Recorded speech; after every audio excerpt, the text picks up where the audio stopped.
Buenas y tenebrosas noches. Una vez más nos reunimos en torno a esta mesa para disfrutar con los relatos más terroríficos que se puedan contar. Antes de empezar, quisiera dar las gracias a todos aquellos que visionan este vídeo. Bien saben ellos que sin su presencia esto no sería más que un grito en el desierto. Del mismo modo, quisiera lanzar una invitación para aquellos que todavía no nos conocen, ya que aquí podrán descubrir un mundo variado donde se mezclan temáticas tan diferentes como el misterio, el miedo y la mitología. Si os gusta lo que veis en este canal, os sugiero que os suscribáis para que de algún modo podamos seguir creciendo y ofreciendo cada vez más historias y leyendas de terror. Si le dais a la campanita, tendréis antes que nadie el aviso de cuando se sube un nuevo vídeo a este canal. En caso de que la historia de esta noche os agrade, demostradlo dando un like.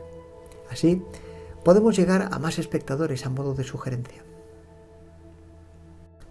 Del mismo modo, me digo esto, también quiero dejar claro que los espectadores sois libres de expresar vuestras opiniones a través de la caja de comentarios, en cualquiera que los que se hagan a lo largo de la semana. Vuestros consejos e incluso críticas pueden ser tomados para mejorar todavía más si cabe la calidad de este canal. Sin más preámbulos, vamos a centrarnos en lo que nos interesa. El relato de esta noche se titula El secuestro del infante albino. Comenzamos.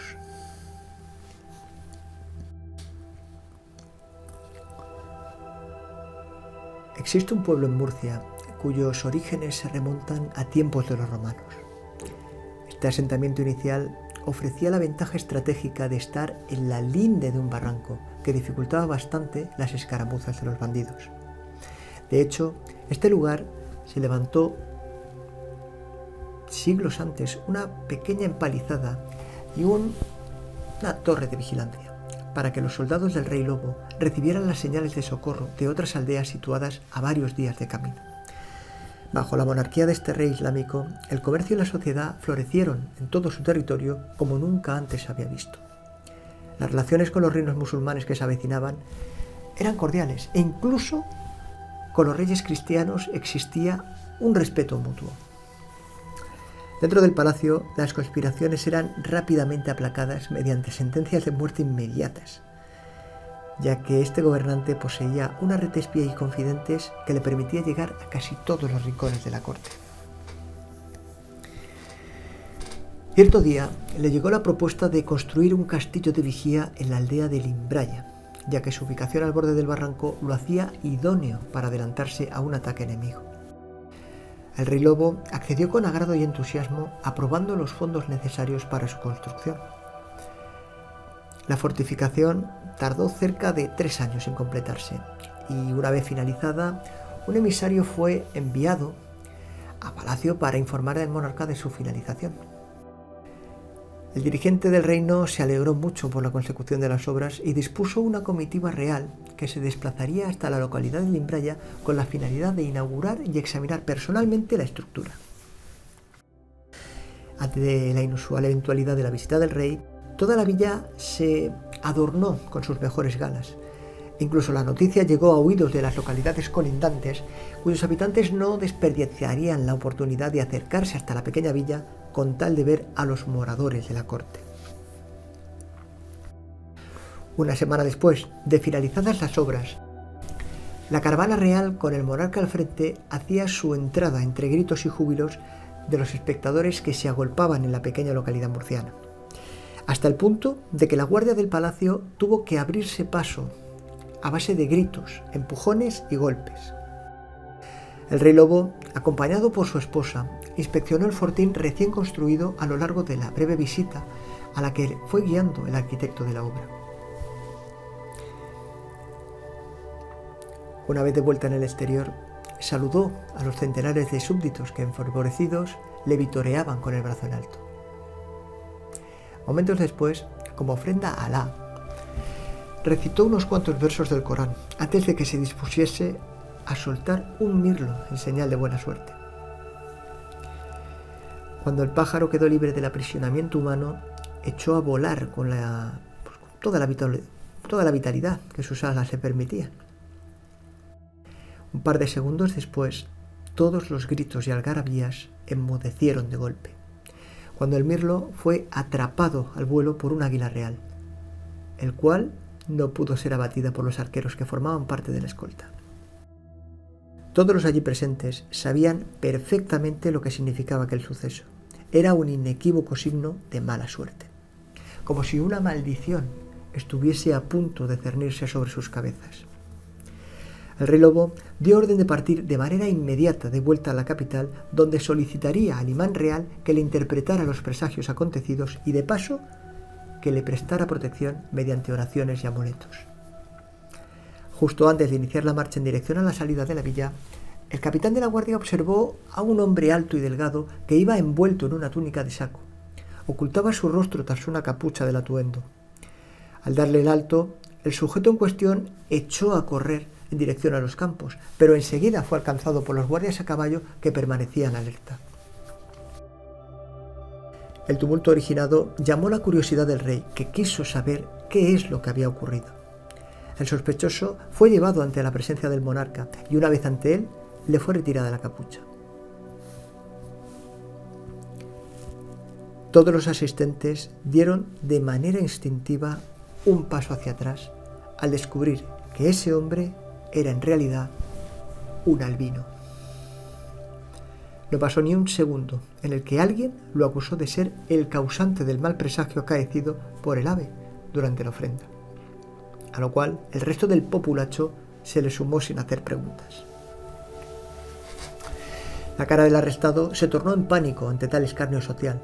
El capitán de la guardia esperaba las órdenes del rey y el monarca mandó a callar la multitud levantando simplemente un dedo. El gobernante máximo de la región le preguntó hasta en 2 ocasiones que cuáles eran sus intenciones. El hombre de pelo blanco y cara pálida intentaba decir a través de sus ojos grises lo que su garganta no podía. En un acto de generosidad, delegó la responsabilidad de decidir aquel evento a su capitán y que resolviera la situación. Solo le pidió que fuese cual fuese la decisión que tomase, no se demorase en volver a sus obligaciones. El oficial de la guardia y 2 de sus escoltas se quedaron junto al reo mientras el resto de la comitiva partía de regreso a Murcia. Después condujeron al albino hasta el borde del precipicio. El capitán desenfundó un cuchillo finamente ornamentado con piedras preciosas y lo puso en la siguiente tesitura. Si le contaba las verdaderas razones de su presencia allí, además de sus intenciones, y además lo convencía de que era inocente, le regalaría el cuchillo. En el caso de que guardara silencio o que su declaración no fuese del agrado al interpretar que pudiese suponer una amenaza para el rey, sería justiciado allí mismo. El joven intentó por todos sus medios que su lengua le salvara la vida, pero el chico albino nació siendo mudo desde el nacimiento, hecho que no valoró el capitán a la hora de dictar sentencia. Tras ser acuchillado en el vientre, el cuerpo del albino fue arrojado al fondo del barranco. Después, el capitán se entrevistó con la autoridad competente del lugar y le ordenó que formara una partida para rescatar el cuerpo y darle sepultura, según el credo musulmán. Con esta orden, el capitán y sus 2 escoltas regresaron junto al rey, al cual dieron alcance a mitad de camino aproximadamente. Pasaron las semanas. La actividad dentro del palacio transcurría con total normalidad. Una de las concubinas del rey estaba embarazada y faltaba poco tiempo para que diera luz a su primer hijo y, por ende, al heredero del trono de Murcia, en el caso de que fuese varón. Pero el rey pasaba las noches inquieto. Padecía ensoñaciones extrañas, donde el joven albino se le aparecía una y otra vez como si se tratase de alguna especie de premonición. Incluso en una ocasión, tras tener una de esas pesadillas, habló con el capitán de la guardia para preguntarle cómo se resolvió aquel incidente. Lo único que obtuvo como respuesta fue que aquel pobre desgraciado no supondría ningún problema a futuro. Pocos días después, la encinta mujer dio a luz a un precioso varón. Para tal acontecimiento se hizo llamar al mejor cirujano del reino. También estuvo presente el imán real para bendecir el nacimiento del hijo del rey. La sorpresa fue mayúscula cuando el recién nacido, sin apenas pelo en la cabeza, petrificó a todos los asistentes del mismo momento en el que abrió los ojos. El color gris claro de sus iris descuadraba a todo aquel que intentaba sacarle algún parecido a la madre o incluso al propio monarca. Inmediatamente, el capitán se ausentó de la corte y se desplazó al galope hasta la localidad donde ajustició al albino tiempo atrás. Al llegar al municipio, exigió entrevistarse con el que entonces era el encargado de hacer que las leyes se cumplieran. La pregunta sobre qué fue lo que hicieron con el cuerpo del albino tras ser arrojado al barranco fue formulada a bocajarro, nada más contactar visualmente con su interlocutor.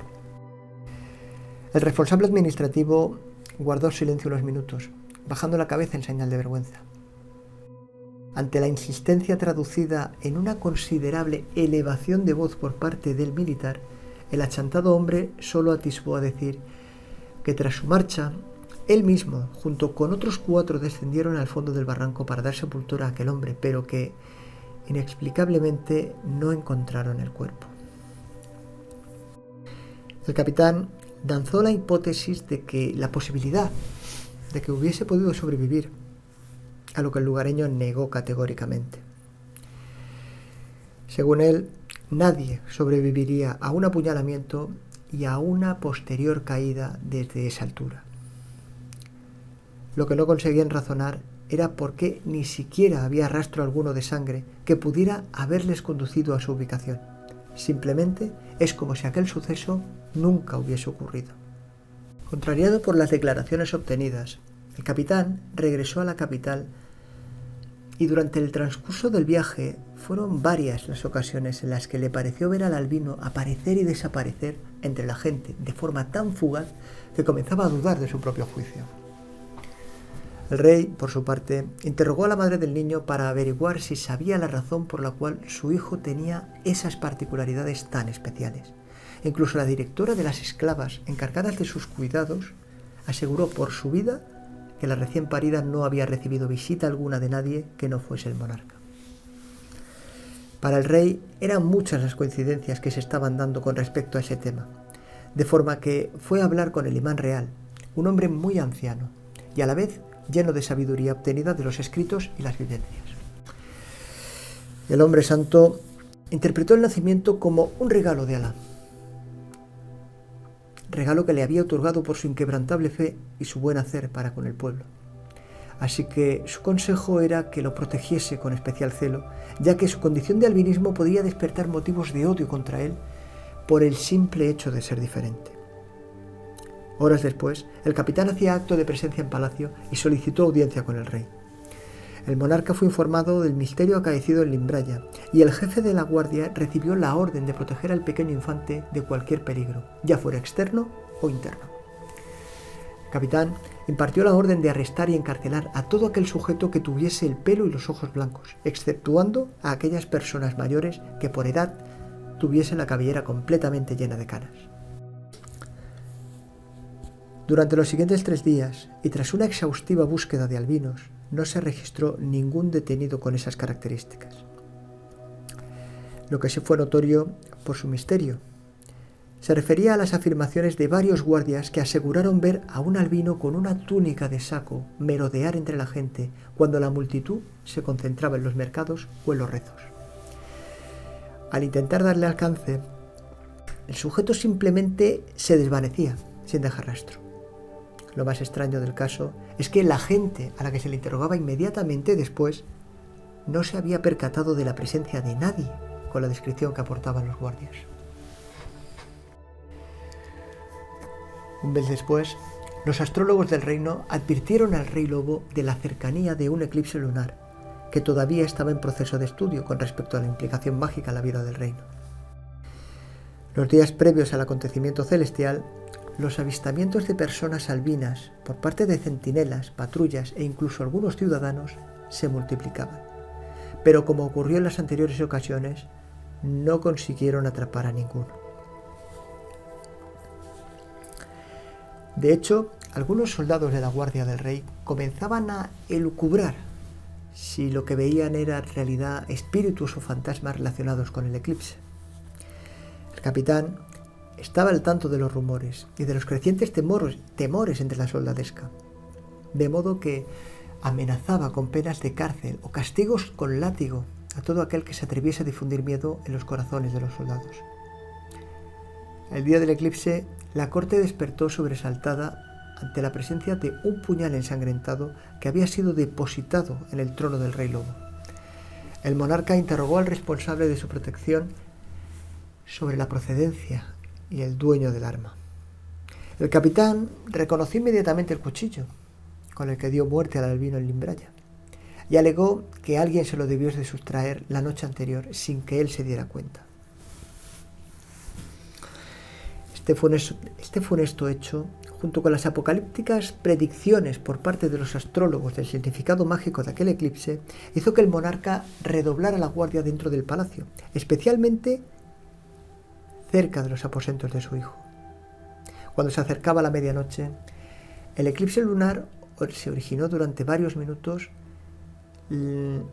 dando lugar a la mayor luna de sangre de la que se tenía constancia. Ya no solo en cuanto a los escritos, sino que ni siquiera las historias contadas de padres a hijos se referían a algo tan extraordinario. El rey, junto con el capitán y parte de su guardia personal, contemplaron el fenómeno en uno de los balcones más elevados del palacio. El infante albino había quedado protegido al cuidado de su madre y de varias esclavas, mientras que el acceso a los aposentos era custodiado por 4 centinelas. Cuando el eclipse llegaba a su fin, tras unos minutos de duración, un grito desesperado procedente de la habitación del infante rasgó la tranquilidad de aquella noche. Al personarse en el lugar, el rey, el capitán y el resto de guardias encontraron a todas las esclavas muertas en el suelo del habitáculo. Los ojos de todas las fallecidas permanecían abiertos, pero con una siniestra peculiaridad. Solo era visible la parte blanca de la esclerótica. La única superviviente de aquella catástrofe fue la madre del infante, la cual relataba con amargura y entre sollozos cómo un ser de ojos grises y cabello blanco como la nieve, enfundado en una túnica de saco, apareció de la nada y tras recoger al niño de su cuna, fulminó a toda su servidumbre que intentó impedirlo. Antes de volatilizarse con el bebé, le dijo que contara lo sucedido allí tal y como ella lo había visto. El rey solicitó al capitán que organizara una partida de búsqueda inmediata por toda la ciudad y que controlasen todos los caminos que salían de la urbe a fin de dar con el secuestrador. Durante una semana nadie pudo entrar ni salir de la capital, salvo permiso expreso del rey. Para no alimentar revueltas sociales, se informó de que se trataba de un ejercicio censal para registrar a los habitantes de la ciudad y así poder gestionar mejor los recursos y los impuestos. Los asesores del rey, ante la situación anómala generada por el secuestro de su hijo, comenzaron a dirigir las sospechas hacia el capitán. El monarca acabó siendo convencido de que quizás el jefe de su guardia personal supiera más de lo que cuenta y por ende tal vez sí pudiera llevarles hasta el paradero del niño. Cuando fueron a su domicilio para interrogarlo, no solo no lo encontraron, tampoco apareció en el palacio y nadie lo había visto desde la noche anterior. Sin embargo, horas después, un emisario procedente de Limbraya llegó exhausto a la corte solicitando ver al rey lobo con urgencia. Cuando finalmente se le concedió audiencia al mensajero, este notificó que habían encontrado el cuerpo sin vida del capitán en el fondo del barranco de Limbraya y con su propio cuchillo clavado en el vientre. Los meses fueron pasando. La investigación sobre la búsqueda del infante se fue enfriando, ya que no aportaba nada. Las visiones de los supuestos albinos cesaron de golpe desde la noche del eclipse y progresivamente los asesores del rey fueron tomando cartas en el asunto para restaurar la normalidad en el palacio. Para ello, fueron dejando en segundo plano a la madre del niño hasta que cierto día dejaron de verla en el palacio. En su lugar, posicionaron a doncellas más bellas y jóvenes que estaban dispuestas a satisfacer todos los deseos del rey, incluso darle descendencia. Poco a poco, la memoria del hijo albino del rey lobo fue quedando en el olvido, al igual que la historia de su desaparición. Toda mención a su existencia fue hábilmente eliminada de los escritos reales, de las crónicas y de los tratados de historia. hasta tal punto en el cual hoy día nadie afirmaría como cierta esta versión alternativa sobre uno de los príncipes de Murcia. Este ha sido el relato de esta noche. Espero que os haya gustado. Podéis comentarme en la caja de comentarios qué os ha parecido la historia. Si conocéis algún relato de miedo y terror que queráis que se dé a conocer a través de este canal, hacedmelo saber escribiéndolo o referenciándolo más abajo. Os prometo que se os tendrá en cuenta. Sin nada más que añadir, solo queda daros las gracias por vuestra atención. Pasad una buena noche y nos vemos pronto.